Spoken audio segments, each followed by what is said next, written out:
Estoy muy contento de estar con la nutrióloga Ana Karen Chávez, la cual tiene una especialidad de nutrición oncológica y ahorita está adscrita en el FUCAM, en la parte del área de nutrición. Me da mucho gusto porque voy a hacer preguntas que creo que es importante que todos conozcamos, y solo en gente tan preparada como ella, como es su caso, que se preparó en el Instituto Nacional de Cancerología, es cuando realmente puedes tomar como muy serio lo que dicen y se toma bastante en forma todo lo que hace. Algo que es importante, las personas que no tienen cáncer, ¿qué tan importante es la nutrición para no desarrollar cáncer? Pues antes que nada, muchas gracias por la invitación. Y bueno, respondiendo a esta pregunta, la alimentación juega un papel importante, pero no es como lo que pesa más, ¿no? O sea, el cáncer es multifactorial y nosotros podemos reducir riesgos a través de la alimentación, pero no prevenir un cáncer, porque existen más factores que pudieran ser asociados a la causa de cáncer. Entonces, la alimentación es muy buena, pero es un enfoque para disminución de riesgo, no para una prevención. Oye, si te dijeran cuestión de nutrición para prevenir una enfermedad, bajar el riesgo de cáncer, ¿cuál sería el alimento que quitarías por completo? Ultraprocesados. Entre ultraprocesados y azúcares, pienso yo, que serían los de más peso. Para mí, o sea, de ultraprocesados estamos hablando como lo que hay en el departamento de carne y salchichonería de un súper. Ajá, embutidos, todos, y todos los alimentos que son paquetes, ¿no? Porque pues tienen aditivos, colorantes, cosas que son productos de la industria, y el exceso de todas las bebidas endulzadas que traen jarabe de maíz delta fructosa, que es un tipo de azúcar que se ha desarrollado, que se ha asociado con el riesgo de obesidad, y la obesidad es un factor de riesgo a por lo menos 13 tipos de cánceres. ¿Y los precongelados? O sea, por ejemplo, unos brócolis precongelados, ¿son mala idea? No, fíjate que las verduras congeladas son una muy buena opción en la cuestión de prácticas, porque son muy prácticas, de que yo no tengo tiempo, están fácil, accesibles y Las verduras congeladas se congelan justamente en su punto exacto de maduración. Incluso se ha visto que hasta pueden tener más nutrientes que las que compramos en el súper y que ya llevan un tiempo en mi refrigerador y ya no están como tan verdecitas. Entonces, esta parte de los congelados es una excelente idea. O sea, congelados sí, enlatados no. Enlatados no, ni con agua. Ni con agua. Más. Ahorita que te dedicas al cáncer de mama, ¿las pacientes con cáncer de mama son diferentes a las pacientes que tienen diferentes otros tipos de cáncer? O sea, ¿cuál es el enfoque? ¿Tienes un enfoque muy especial para ellas? Se me hace una pregunta súper buena y importantísimo para que lo sepan. Cada tipo de cáncer es diferente y dependiendo también el estadio en el que se detecta. Pero en cáncer de mama, en todos los cánceres, siempre que escuchamos nosotros cáncer, podemos decir, híjole, es que me ha pasado con pacientes que dicen, es que yo esperaba verme flaca, demacrada y ojerosa y lo único que está pasando es que estoy subiendo de peso, ¿no? ¿Qué está pasando aquí? O sea, a mí me vendieron otra idea completamente diferente de lo que hoy día estoy pasando. Entonces, la paciente con cáncer de mama, generalmente cuando se diagnostica, la mayoría de los cánceres son hormonodependientes y están muy asociados a la obesidad. Entonces, cuando se detecta, la paciente generalmente tiene o sobrepeso u obesidad. Son pocas las pacientes que llegan a perder peso y entre ese peso es más bien pérdida de masa muscular, pero tejido adiposo hay incluso acumulación mayor de tejido adiposo. Ahorita que dices eso de la pérdida de masa muscular que pasa en muchos pacientes oncológicos, ¿cuál sería la primera acción para evitar esta pérdida de masa muscular? Súper importante es hacer un muy buen tamizaje de los pacientes, detectar quién tiene ya riesgo de perder esta parte.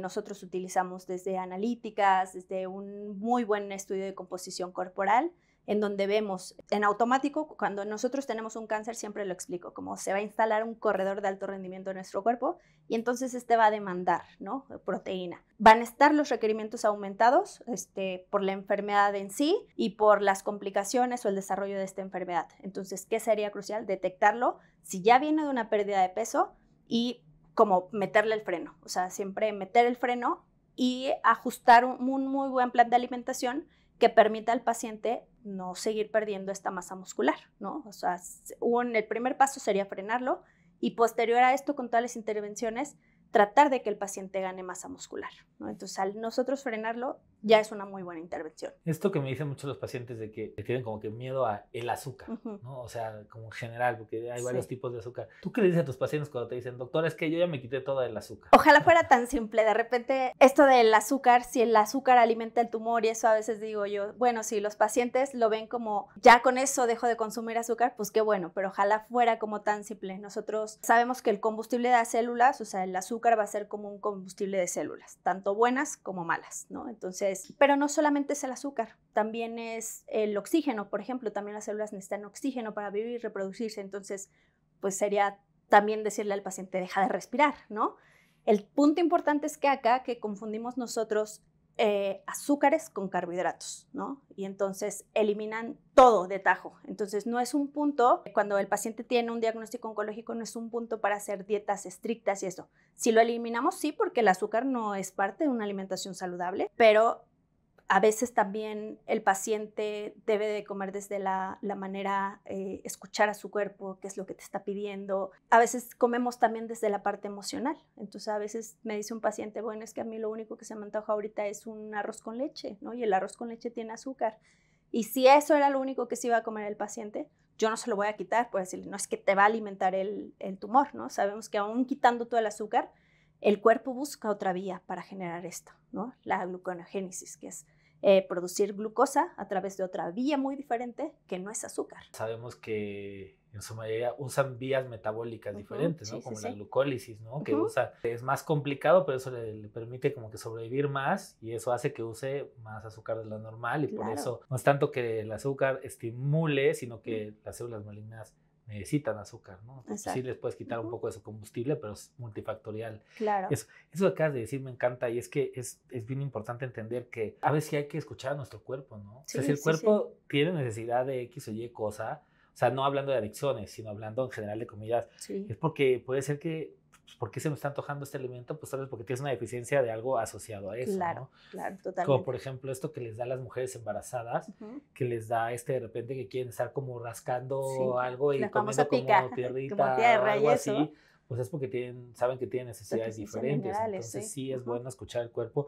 Claro, ahí tampoco se Claro, va a sí. uno que esté escuchando que quiere pasteles todos los días, ¿no? Pero sí es esta nutrición intuitiva que te va a ayudar a estar mejor y a conocer tu cuerpo mejor, escucharlo, ¿no? Más que nada. Claro. Los pacientes que están en quimioterapia tienen pues muchas cosas, ¿no? Les pasa que tienen efectos secundarios, que muchos pierden peso.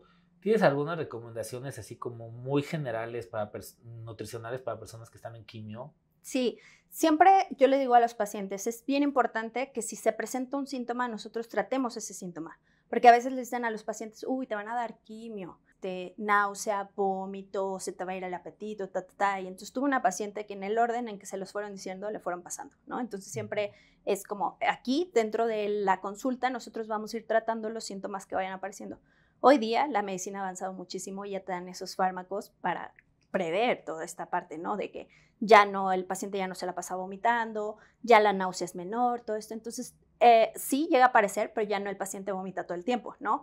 En caso de que vomite todo el tiempo, saber, identificar y decirle al paciente es una toxicidad al tratamiento y no puedes estar más de 5 días vomitando, eso es una emergencia y tienes que irte al hospital para que te hidraten. Pero en el caso de que sea, sí, los primeros 3 días es normal y vamos manejando. O sea, ¿qué intervenciones pueden ser desde alimentos secos, por ejemplo, como galletitas, palitos de pan, no revolver sólidos con líquidos? Eso ayuda mucho a contrarrestar la náusea, por ejemplo, que es entre los más comunes, ¿no? El cambio de sabor de los alimentos. Vamos trabajando, hay pacientes que tienen muy alterada la percepción del sabor, otros que simplemente no tienen, ¿no? Entonces en ellos sí la intervención es como trata de utilizar sal lo menos posible, pero podemos utilizar cierto tipo de especies para darle sabor a los alimentos y no hacer abuso del uso de la sal, ¿no? Porque al final del día pues sabemos bien otras complicaciones por el abuso de la sal, ¿no? Entonces el paciente empieza a presentar picos de hipertensión, empieza a retener más líquidos, todo ese tema. Entonces sí hay como pautas muy específicas que la alimentación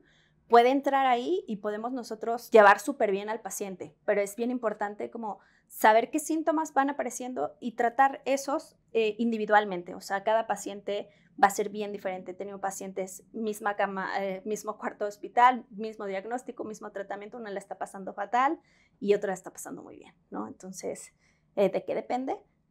Cada paciente es un molde, o sea, hay que individualizar estos tratamientos. Sí, y ahorita que dijiste lo de agregar, ¿no? Diferentes cosas, sazonadores, especies a la comida, aprovecho para decir algo que es bien importante y es que la cúrcuma, que la usamos mucho en oncología, cuando estás en tratamientos de tamoxifeno o anastrozol, bloqueadores hormonales mejor conocidos, quimioterapia no se debe de consumir. O sea, la gente tiene mucho la idea de que pues, es algo sano, me hago mi lechita con cúrcuma o mis jugos le agrego, y en específico la cúrcuma sí es muy buena, o sea, como cuestión preventiva yo la recomiendo, yo la consumo, pero aguas a la hora de estar en un tratamiento oncológico, la cúrcuma puede bajar la absorción de los medicamentos y por lo tanto pues comprometer tu tratamiento. ¿Qué piensas de las dietas restrictivas en cáncer, como cuando ponen a los pacientes en dietas keto, veganas? Creo que durante la terapia oncológica, cuando el paciente está cursando por este tratamiento fuerte, no es un momento para hacer dietas restrictivas. O sea, siempre lo manejamos así. En ese momento no, en ese momento es súper importante ver cómo podemos nosotros fortalecer esa alimentación, sacar lo mejor. O sea, siempre esperamos que una alimentación en el paciente oncológico sea ¿qué quito, no? O sea, el paciente siempre llega preguntando, es que ya quité, ya no sé qué más quitar, ¿no? No, es tratar de hacer tu alimentación lo más enriquecida posible y cómo puedo yo hacer ese platillo que normalmente tú comías 1000 veces mejor, o sea, en cantidad de nutrientes. Entonces, esta no es una etapa para hacer dietas restrictivas. Hay dietas de ese tipo que carecen de fundamento científico. Y hay dietas que sí, después finalizando todas estas terapias tienen una muy buena evidencia que, por ejemplo, una alimentación basada en plantas, no que te conviertas 100% vegetariano, tiene evidencia muy fuerte de que es una dieta que previene, es un factor protector para la reincidencia de la enfermedad. Una dieta basada en plantas. Aguantar lentejas, frijoles, o sea, tratar de incluirlas, o sea, no que te hagas 100% vegano, ¿no? Pero sí incluirlas, ir cambiando nuestra alimentación, porque al final del día la alimentación no solamente es durante el tratamiento oncológico, ya va a ser algo que nos tiene que acompañar, ¿no? Y cuántas enfermedades no se previenen a través de una alimentación. El punto importante acá es que pues ya lo tratamos, o sea, ya tratamos la enfermedad y no somos culturalmente un país que prevenga enfermedades. A mí me llegan muchos pacientes que les recomiendo a veces algún suplemento, alguna vitamina, y me dicen, es que las vitaminas hacen que estimulan al cáncer o hacen que el cáncer crezca. ¿Qué piensas de eso? De hecho, las guías europeas dicen que se tiene que individualizar. Sí hay pacientes que suplementamos, pero son casos bien específicos y la suplementación debe ser indicada por parte de médico y nutriólogo especialista en el área clínica, un especialista. ¿Cómo se hace? A través de estudios de laboratorio, a través de la composición corporal, toda esta parte que nos permite ver el paciente a través de los alimentos, sabes que no lo estoy cubriendo, y entonces ahí sí hay que suplementar a los pacientes. Pero la pauta número 1 es cubrirlo a través de la alimentación, cuando son vitaminas, minerales. Y ciertas cosas que yo sí utilizo, por ejemplo, el omega 3 tiene una evidencia súper fuerte y que también mucha gente le tiene miedo al omega 3 y pues bueno, si nos pusiéramos a leer de todo el efecto protector y el impacto que tiene en el cáncer, o sea, reduce crecimiento celular, aumenta el apetito en los pacientes, o sea, es infinidad de cosas que tienen una evidencia científica bien fuerte de que funciona, ¿no? Entonces, son en casos bien específicos y una vez que no se cubre a través de la alimentación, podemos suplementar a los pacientes, pero siempre basándonos en analíticas, o sea, en estudios de laboratorio y decir, sí, no lo estoy cubriendo y este paciente sí necesita suplementarse. Claro que son suplementos de grado farmacéuticos, dosis adecuadas, ¿no? Y si no cubrimos, difícilmente nos vamos a dosis muy altas, dosis terapéuticas. En pocos casos, en algunos mandamos dosis bajitas y en otros mandamos ya una dosis terapéutica. Pero cada caso se individualiza. Justo del omega 3 también, o sea, se ha visto que pacientes que tuvieron quimioterapia, que tienen esta cuestión de que olvidan mucho las cosas, que no se concentran y todo, como el omega también tiene mucho impacto, ¿no? Neurológico. Mejores no se dan cuenta, o sea, dicen de repente, es el omega, se los mandó la nutrióloga para algo y resulta que sí, le trajo otro efecto, sí. A lo largo de tu carrera, ¿podrías decir como qué porcentaje tiene deficiencia de vitamina D3? Esa es común, sí, pero yo le echaría, o sea, de los que yo he visto, yo creo que un 60% trae deficiencia de vitamina D3. Si no es que, o sea, de los que podemos nosotros ya últimamente mandar el estudio y saber, o sea, si es un rango alto, un 60% de los pacientes que están cursando. Hoy día todavía más, hay pacientes que usamos protector solar, que trabajamos todo el tiempo en oficina, consultorio, que no tenemos exposición a la luz solar, ¿no? Entonces, entre un 60 y un 80% yo creo que están presentando una deficiencia de vitamina D. Y también ahora con la era genética sabemos que la vitamina D3, o sea, genéticamente podemos no estarla metabolizando bien, ¿no? Entonces por eso también puede ser la deficiencia. Y si yo a mis pacientes les pido, la verdad, casi siempre, o sea, digo, va a tener deficiencia de vitamina D3 o están muy, muy abajo. Sí, y los una insuficiencia tener... yo creo que es muy común, ¿no? O sea, hablaríamos de una insuficiencia en el 80% de los pacientes. Y deficiencia ya sería como menos, pero sí insuficiencia, yo creo que la mayoría. Y de la gente que es, o sea, que sabemos que la obesidad predispone a cáncer, ¿no? Sobre todo algunos tipos de cáncer, como cáncer de endometrio, cáncer de riñón, cervicuterino, y en general puede estar asociados a todos. Tú que sabes tanto de obesidad y que estás preparada también en esa área, ¿qué herramientas tiene el paciente con obesidad para poder tratar de librarse de enfermarse de cáncer? Entre modificaciones del estilo de vida, la actividad física es para todos. Yo creo que modificando estilo de vida y no es solamente es como decir, híjole, pues yo tengo 30, 40 kilos arriba, ¿cuándo voy a llegar como a mi ideal? No, con solamente bajar el 5% de su peso actual, o sea, baja el factor de riesgo notablemente en muchas cosas, con solamente un 5%, o sea, nosotros podemos reducir riesgo de muchas cosas. Con un 10% todavía mejora mucho más el paciente. Entonces, a veces el paciente cursa con este tema de que no, o sea, son muchísimos kilos, no lo voy a lograr. Solamente el 5% tiene mucha evidencia científica que nos impacta mucho en la salud del paciente. Me gustaría que fueras un poquito más allá con eso. O sea, dormir te puede bajar de peso, te puede ayudar a controlar tu peso. Claro, siempre que yo veo un paciente con temas de obesidad, una pregunta súper importante es cómo duermes. La higiene del sueño es súper importante. Un paciente que no duerme bien desarrolla obesidad y existe, o sea, la teoría está, hay estudios que hablan del impacto que tiene una mala calidad de sueño en el desarrollo de la obesidad. Entonces, antes de preguntarle cuánto come un paciente, hay que preguntarle cuántas horas duermes y cómo es ese sueño. La calidad, la higiene del sueño es importante. Si ese sueño es de manera intermitente o porque te despiertas, me despierto a lo mejor para ir al baño, pero en cuanto me vuelvo a acostar vuelvo a conciliar el sueño, ¿no? Entonces, esto es parte importante. Creo que se ha tocado mucho el cortisol, ¿no? La hormona del cortisol. Tiene como un pico en el que debe estar como más bajito y también el cortisol no siempre tiene que estar bajo. Hay momentos en el que nos mantiene en estado de alerta y tiene que estar alto. 3 de la mañana es cuando está, en estos pacientes está un pico de cortisol, es lo que los mantiene como en estado de alerta, el paciente despierta y pues no es nada paranormal, es más bien ese pico de cortisol que nosotros tenemos y que está dando como esta alteración. Entonces ahí el paciente entra en un estado de estrés, se le va el sueño y ahí no llega a completar su fase más importante del sueño, ¿no? Entonces tenemos todas las fases estas que son importantes, que se deben de cubrir, pero es importantísimo una higiene del sueño en el paciente para no desarrollar obesidad o para el tratamiento de la obesidad. El estrés engorda, ¿no? Sí, definitivamente.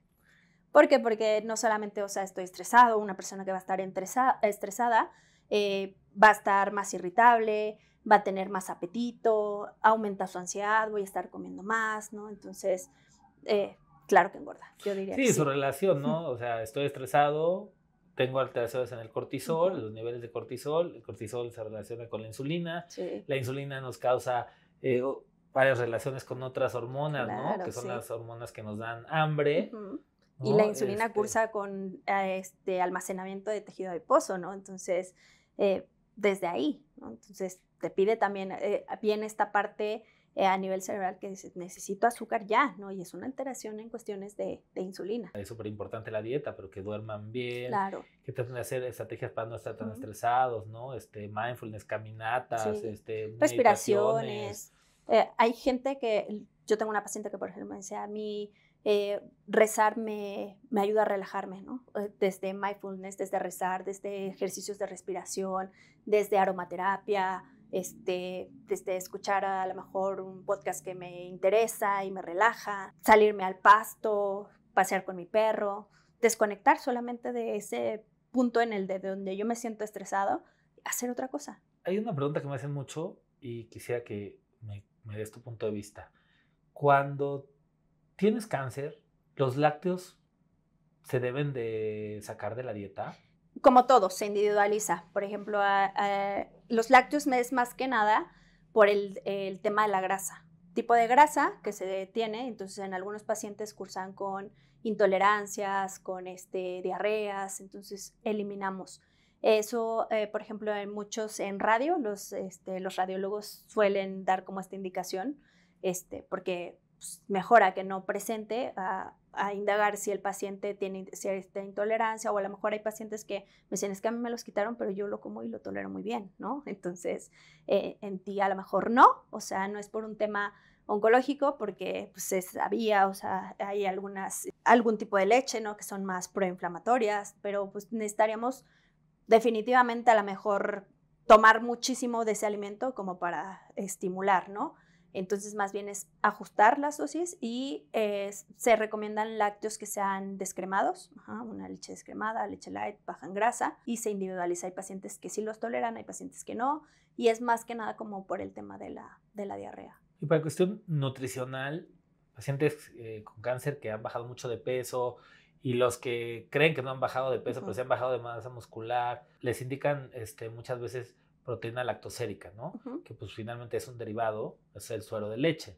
Hay módulos de proteína que podemos manejar muy bien y justamente, o sea, el suero de leche, o sea, la proteína de suero de leche es una buena proteína, o sea, yo sí la he utilizado, pero depende, o sea, de cada paciente siempre vamos a decir, sabes que para ti es mejor esta proteína de suero de leche, a lo mejor en ti utilizo otra, y no es que tengan como lactosa, es un derivado del suero de leche, ¿no? De la leche, no traen lactosa, porque muchas veces es la paciente, no es que a mí me prohibieron la lactosa, ¿no? Entonces hay módulos de proteína que son muy buenos, que sí se utilizan, la verdad, porque a veces no podemos cubrir al paciente 100% con la dieta, porque desde que tiene náuseas, saciedad temprana, está comiendo muy, muy poquitito, entonces es ahí donde entramos nosotros a hacer estos ajustes y a lo mejor mandar algún módulo de proteínas. O sea, ¿tú consumes probióticos? ¿Qué consumes? ¿Cómo los recomiendas? Consumo probióticos, sí, me gustan, pero es como un tema bien amplio, que es como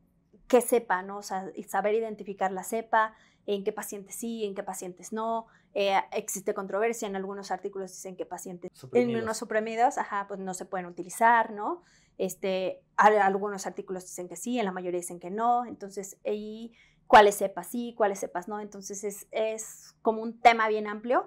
Y, por ejemplo, yo utilizo en casos de diarrea, o sea, en pacientes que están con inmunosupresión, pero en casos de diarrea sí suelo mandar probióticos. Bueno, no sé qué opinas del magnesio.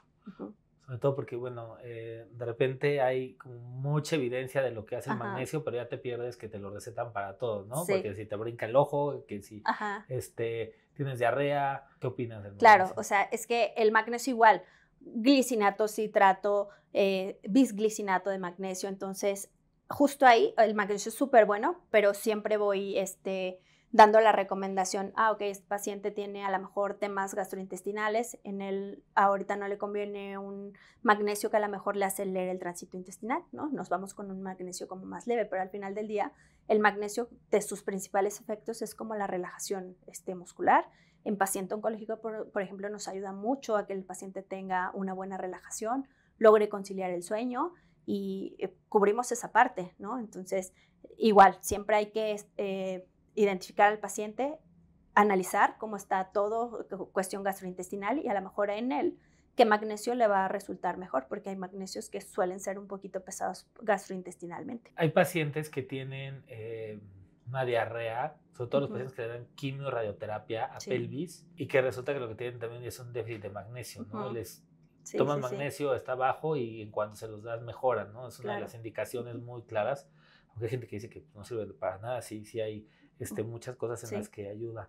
¿Qué opinas de los hongos que se han usado para subir las defensas, ¿no? Por ejemplo, hongo cola de pavo, ¿no? Que realmente es versicolor, Turkey tail en inglés. Pues, algunos estudios, metaanálisis y todo, de que vamos, no se puede tomar como que es la cura para el cáncer. Claro. Pero sí, desde mi punto de vista, sí ayudan y sí los recomiendo, pero tú. En la cuestión de hongos es como lo que menos tengo estudiado, porque realmente es algo como, para nosotros en México es algo muy nuevo, ¿no? O sea, existen como usted lo comenta, metaanálisis muy buenos.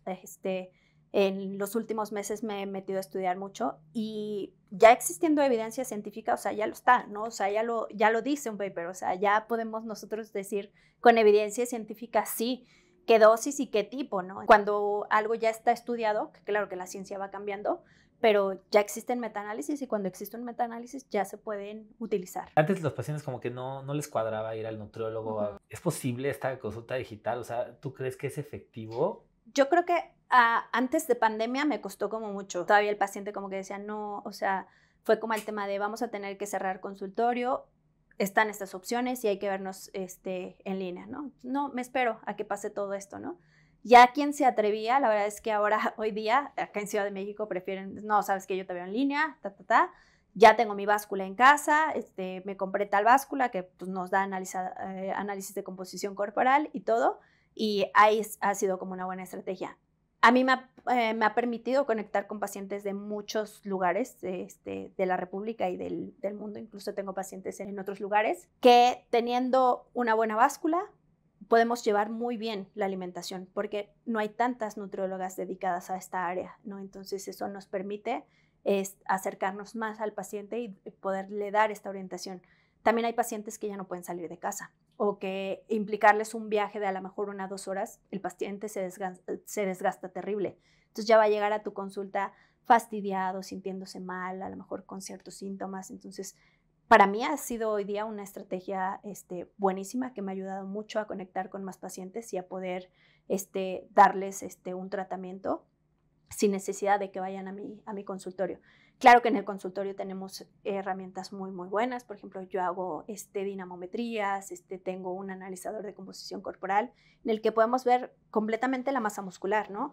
A diferencia de que si el paciente no tiene ese equipo, pues no podemos ver cómo está el catabolismo proteico, ¿no? O sea, qué tanto está perdiendo el paciente de proteína. Lo que sí es una realidad es que sí hemos visto que el paciente dice, no, yo, o sea, me siento mucho mejor y mis brazos, yo siento la fuerza en mis brazos. O sea, antes veía mis brazos súper débiles, mis piernas las sentía frágiles, me temblaban y a partir de que estamos llevando la asesoría nutricional contigo, pues yo puedo decir que me ha venido muy bien, o sea, he tenido mucha más fuerza muscular y se ve a nivel composición corporal, incluso en las pacientes se les empieza a ver la coloración diferente.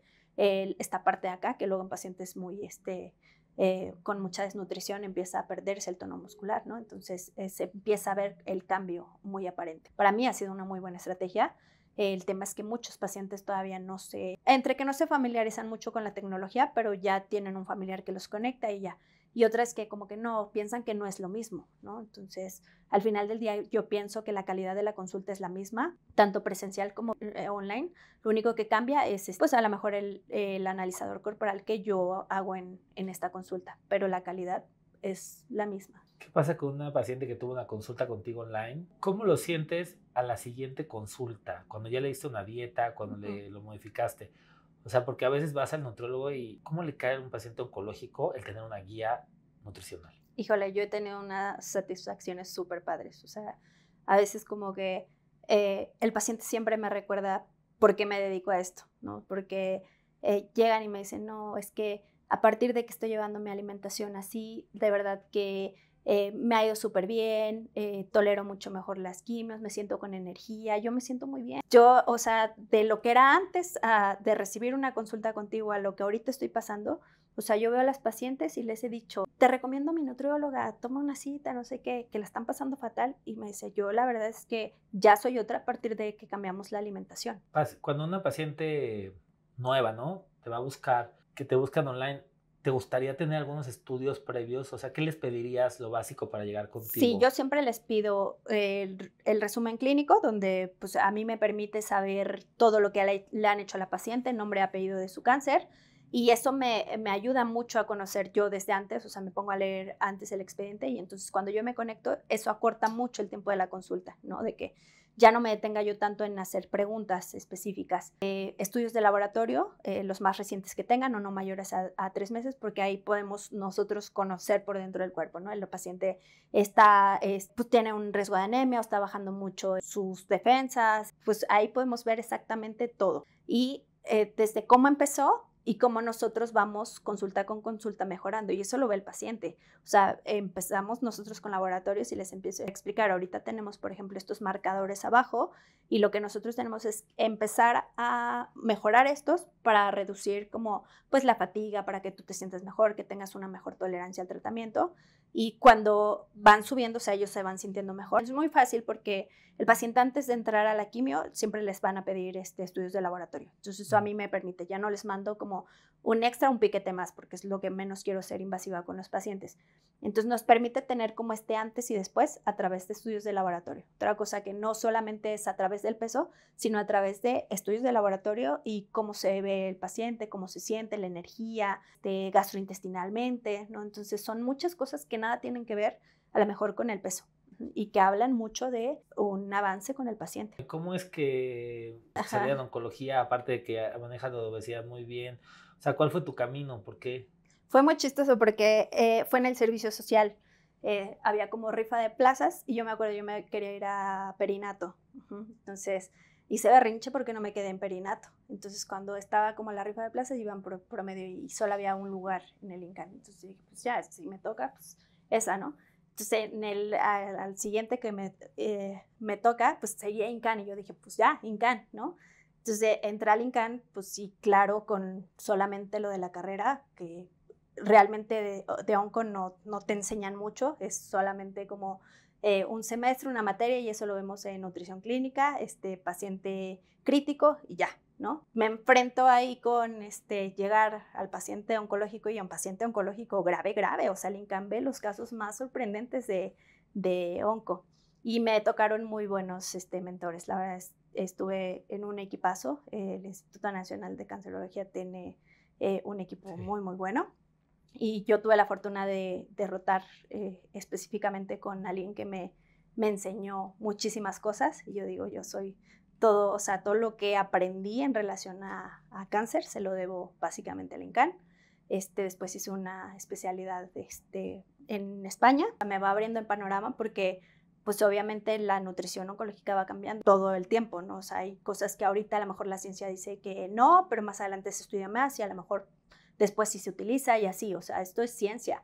La medicina va cambiando y va evolucionando y esto es padrísimo porque nos va permitiendo dar más área. Entonces, ahí fue cuando llego, hago servicio social ahí, me quedé otro tiempo más apoyando ahí en esa parte. Yo dije, esto es lo que quiero hacer toda mi vida. Después entré a trabajar a otra fundación y después entré que hice otra especialidad en paciente crítico, en nutrición clínica. Tuve que salirme de trabajar de ese lugar, abrí mi consultorio privado y tenía todavía como la conexión con varios oncólogos y entonces me mandaban pacientes y hasta la fecha pues sigo dedicándome a esto y es lo que digo, yo es lo que quiero hacer toda mi vida. ¿No? Y ahora estoy en FUCAM, encantada. Mucha experiencia Sí, es un lugar increíble, es un lugar cáncer increíble. de mama, que ahí fue donde tuve el gusto de De conocerte y de conocernos. ahí de verte, comentarte algunos casos. Tú que has estado tan cerca de oncólogos tan prestigiosos como pues, en el INCAN, en el FUCAM, en diferentes lados, todavía estamos como que un poco renuentes a mandar a nuestros pacientes con la nutrióloga desde la primera consulta, ¿no? No sé cómo nos esperamos a que casi que el paciente nos pregunte Sí. todo. O que el paciente se les desnutra y que ya llegue el punto en el le vamos a cancelar quimios, recupéralo, que era cuando nos los mandaban muchas veces en el INCAN. Y platicábamos con los oncólogos y decíamos, no, es que mándenos desde el momento del diagnóstico, si ya saben que el paciente perdió tanto peso, ahí.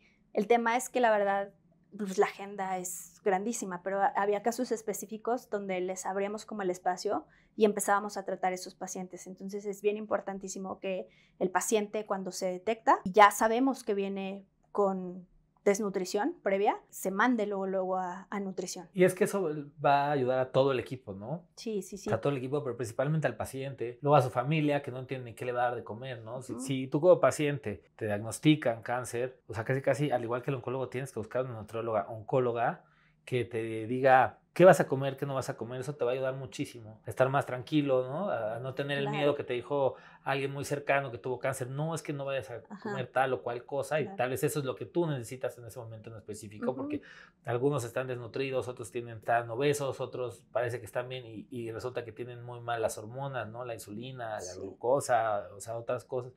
Entonces creo que sí es así fundamental.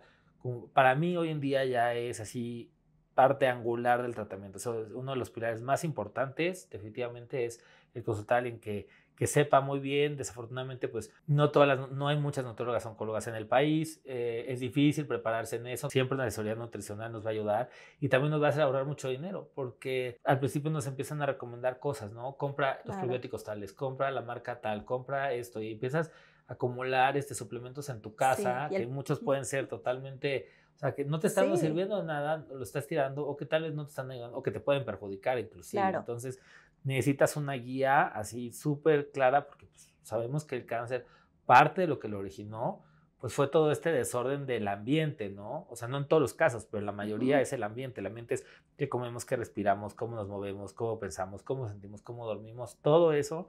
Entonces, pues si uno de esos es tan importante, pues somos lo que comemos, y definitivamente no solo los que tienen cáncer, todos deberíamos de estar pegados a un nutriólogo que nos esté así como que guiando y diciéndonos qué es lo nuevo, porque cambia todo. Antes del 2000 decían que la dieta en grasas era lo peor, y luego lo quitaron, y luego que la glucosa, y luego ahora vamos en no sé qué, o sea, son muchos cambios, ¿no? Sí, todo esto va cambiando. Pues muchas gracias. No, pues gracias. Gracias por la invitación y espero que esta plática sea muy enriquecedora y que ayude a muchos pacientes que están pasando por este proceso a llegar a buenas manos y saber que la nutrición es súper importante en todo el curso de la enfermedad. Recuerda suscribirte a mi canal de YouTube, en donde encontrarás todos mis videos.